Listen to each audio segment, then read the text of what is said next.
Okay, welcome to the chat, everybody. Oops. So, I found a new way to do this. I'm using glue. I'm using to do this.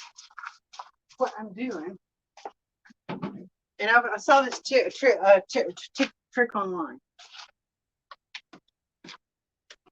So if I can get myself electrocuted. Now this is going to be hot air to make this glue come off, and all you have to do is peel it off. Now watch this.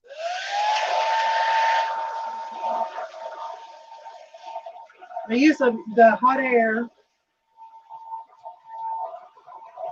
Now, the way it is now, it's not going to come off. It's hard to make it come off to peel it off.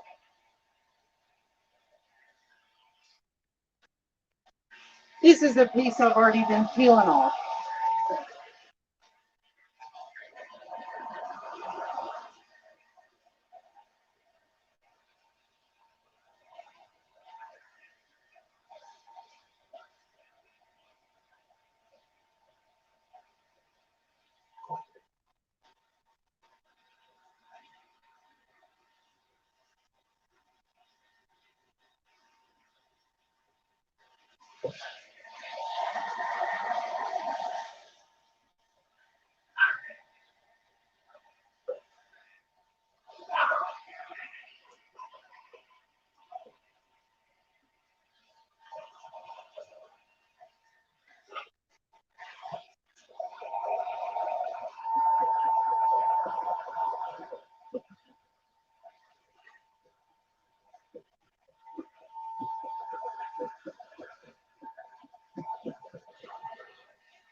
You see how hard it was to scrape it off? How hard it was to scrape it.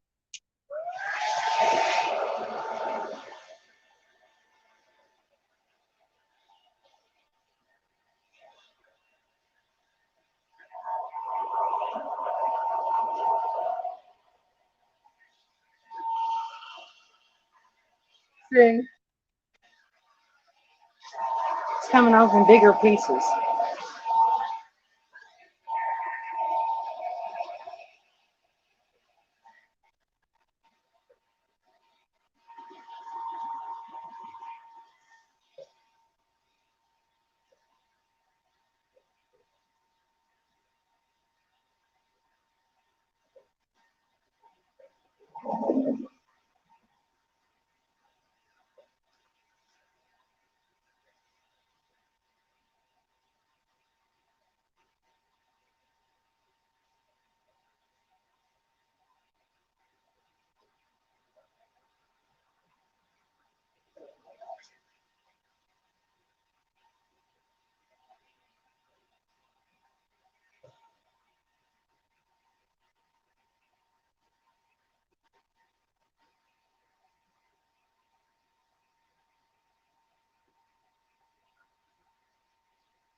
Okay, guys.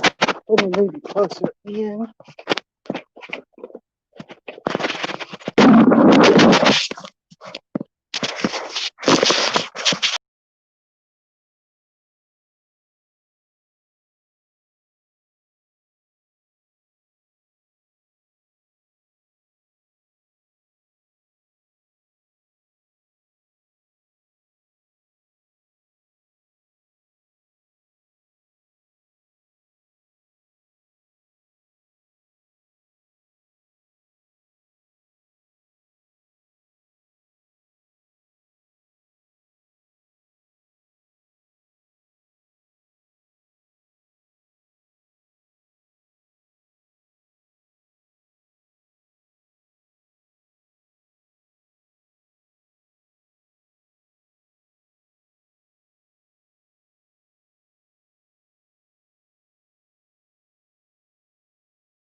Oh, I was thinking about standing up for yourself, being tough and standing up for yourself. Well, I always thought, being inspired by Rosie O'Kelly, the one thing she may have had the camera knocked out of her hand by the black guy, but she may have had the camera knocked out of her hand, but she's persistent. And I think if you're going to stand up for yourself and live your life and do what you want to do, you got to be persistent. Being the toughest person on the block is not necessarily what it takes to get things done. She's going to continue doing her chooches anyway.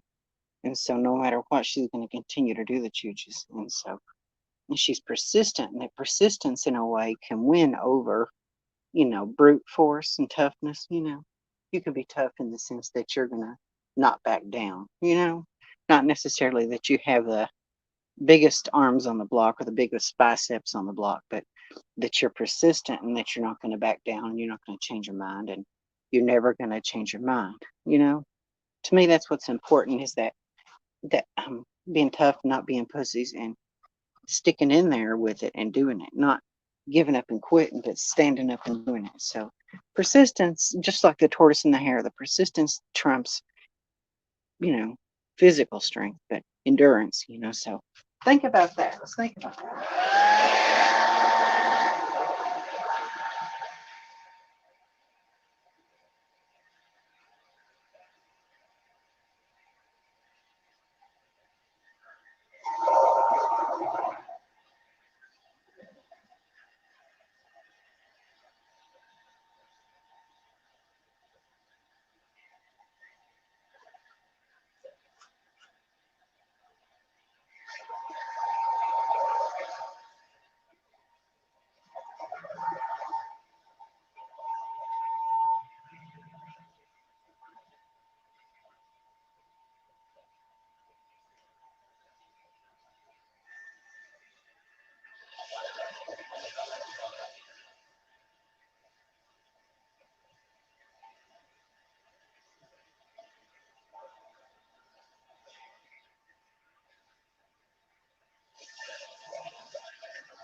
You can see how this is peeling off of here.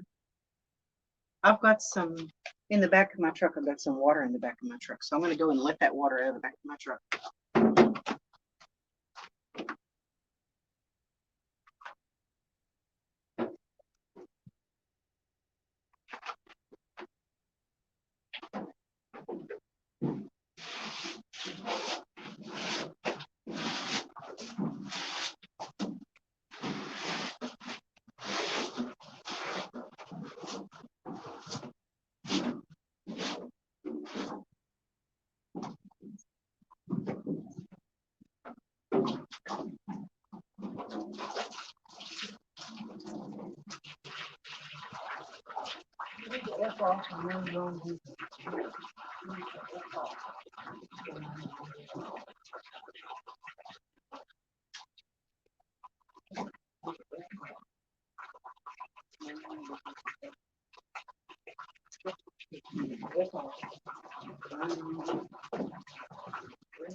Okay, guys, you can see where it's peeling off.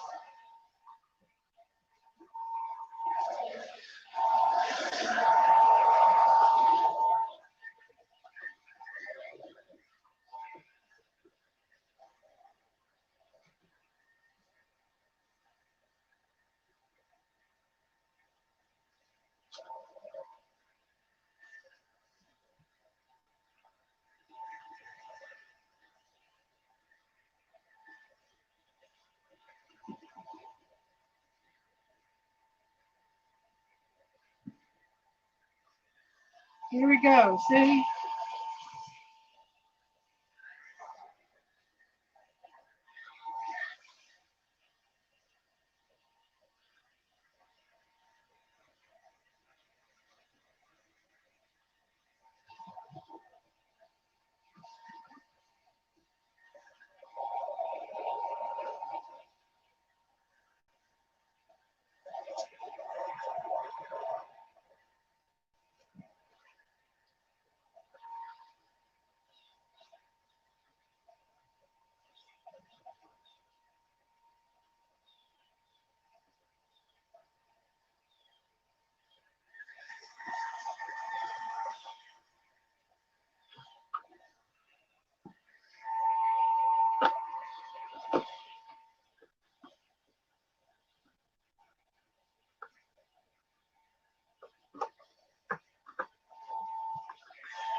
Okay, I wanted to say whatever I've said in the past about you, about Rosie O'Kelly, I respect her, and I've made a decision to stand to respect her. Made a decision to respect her and to stick with her, and to to respect her as a person that I can learn from and stuff like that. With you know the way she handles life in the world and stuff like that. And it's like, if you may have to work at a job for a living.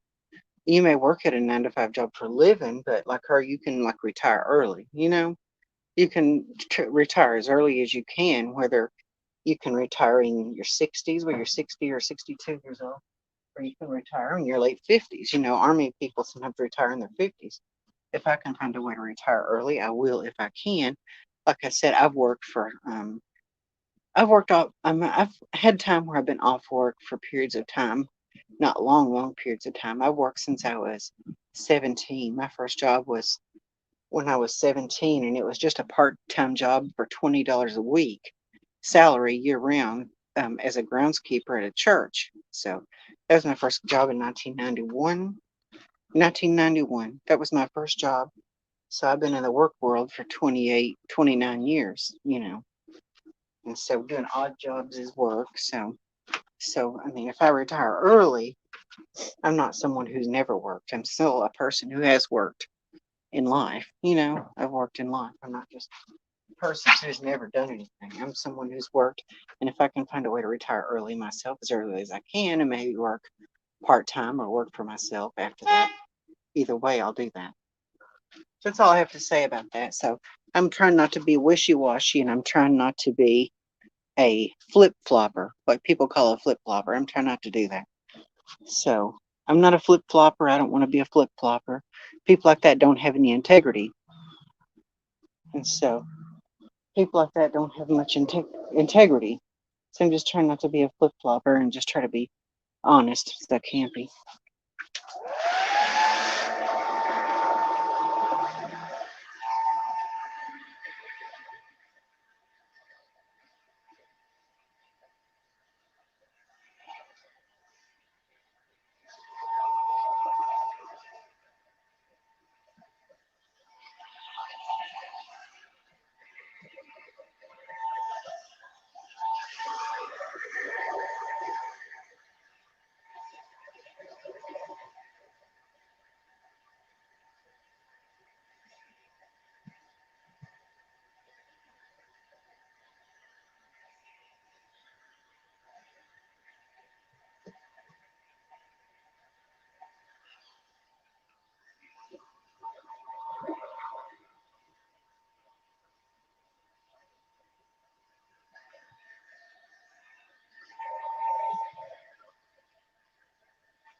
Okay, I wanted to show you guys.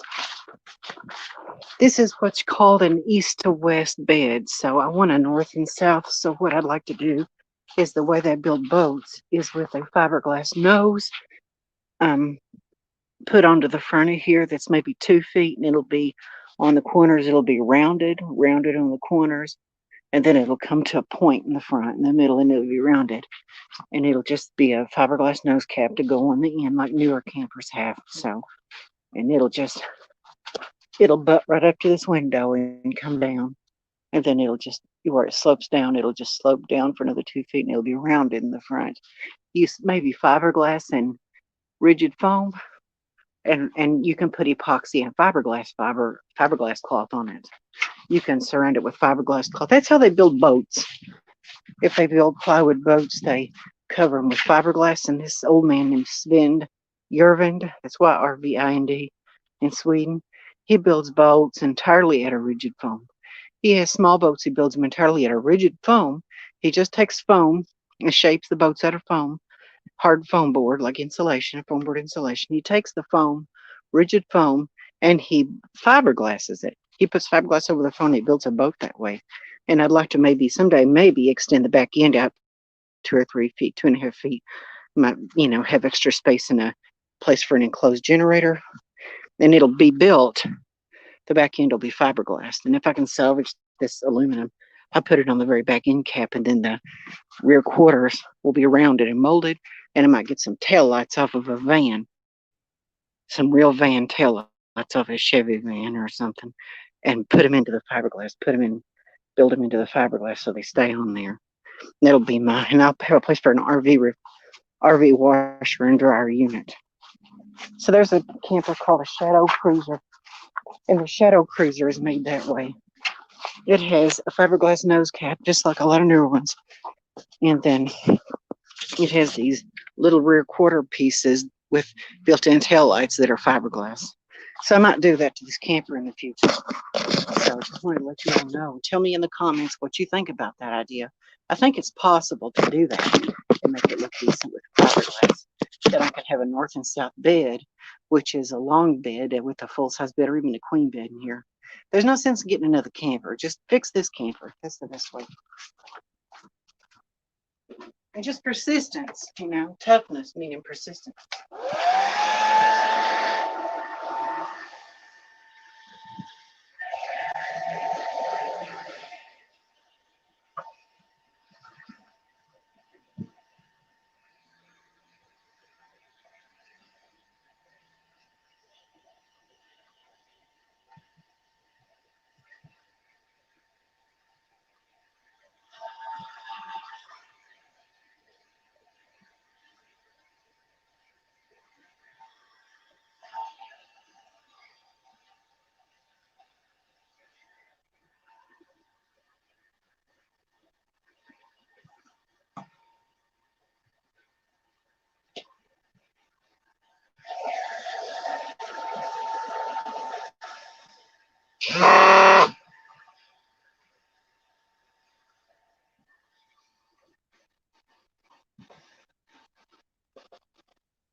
Okay, I wanted to tell you guys that this camper is an early version of a laminated construction camper. This camper is a very early version of a laminated construction camper. There's minimal framing in this camper. Most of these campers would have a stud that comes down here and a stud here and maybe a stud here to connect. This camper has wood that comes here and around the corners, but there's no connection. There's a framing around the windows. There's framing around the windows and framing around the edges, but there's no framing that connects the windows to the corners. There's no framing there. It's rigid foam, and the fiberglass is glued to the rigid foam in the wood. Fiberglass is glued to the rigid foam in the wood, and on the inside, the wood paneling is glued to the fiberglass, to the rigid foam in the wood. So it's sandwiched together and laminated together. And in areas like this right here, where you see it ripple a little bit, it's delaminated. It's delaminated where it's rotted, and then I repaired it, or it's just a little, it takes some delamination. So I just wanted to let you know that from what I've gathered, this camper, the basement camper with the heated basement, was built from approximately from 88 to 94. 1995, they discontinued the basement model. So, yeah. Yeah.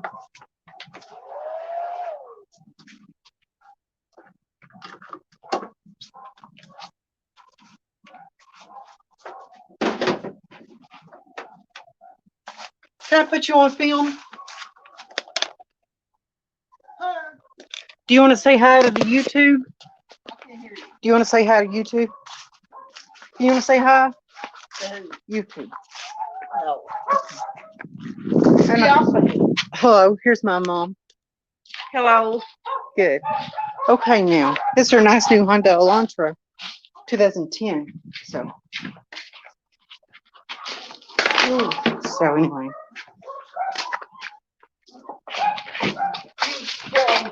I got back from getting something from House Cafe. Let's see. Okay, this cord, I lost the end of it. Okay, sorry guys for the background work.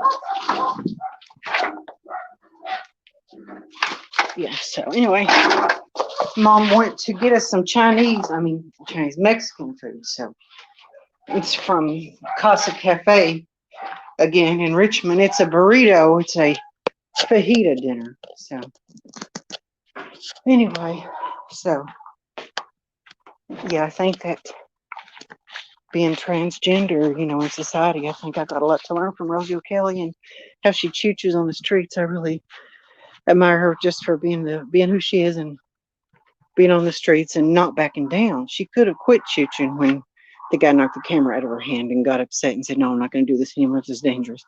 But she decided she's not going to stop. She's going to keep out on doing it anyway.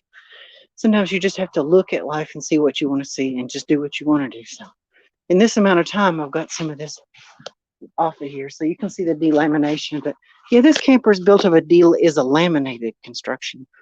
So it's ultralight because it doesn't have much wood framing. Most of these campers do have they have wood studs and aluminum siding.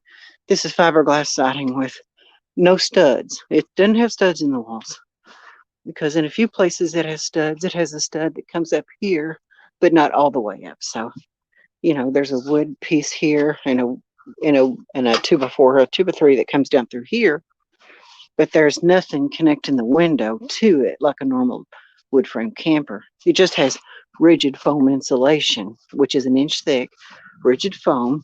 Both sides are laminated together, inner and outer are laminated. So in these places where it's just delaminated, where the fiberglass is delaminated from the wood siding, but it's strong because I've reinforced it.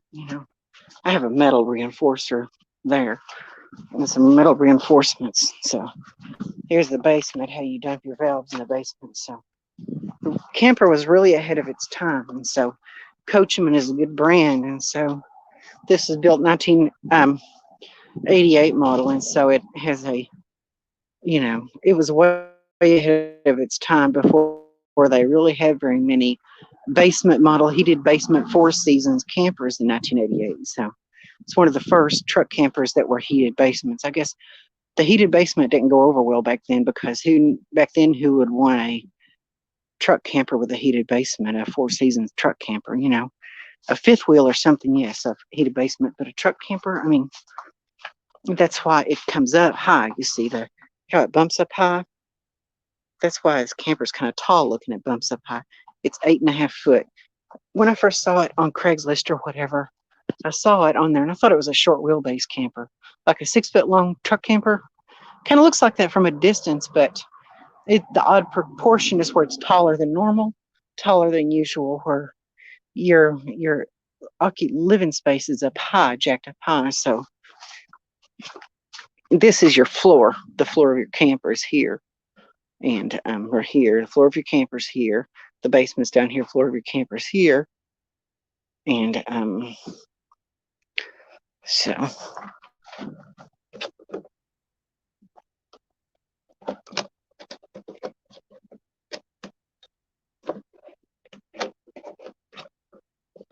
I can't get that open right now.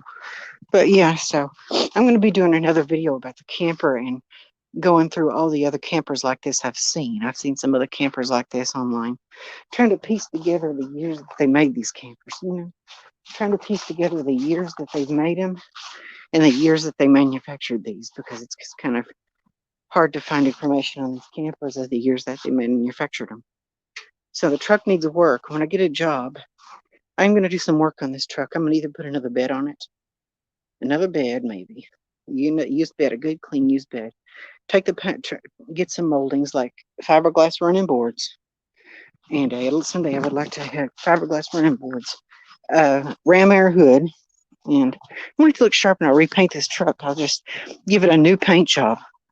Yeah, because it's chewed up pretty bad. But these trucks are expensive, really expensive for a good running truck with a good paint job, looking good, running good, and a new back bumper.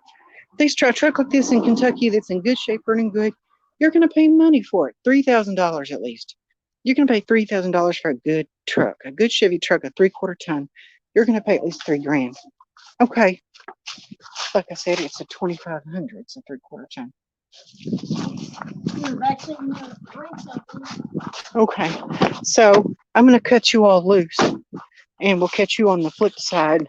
Like, share, subscribe, join the revolution, and we'll grow together.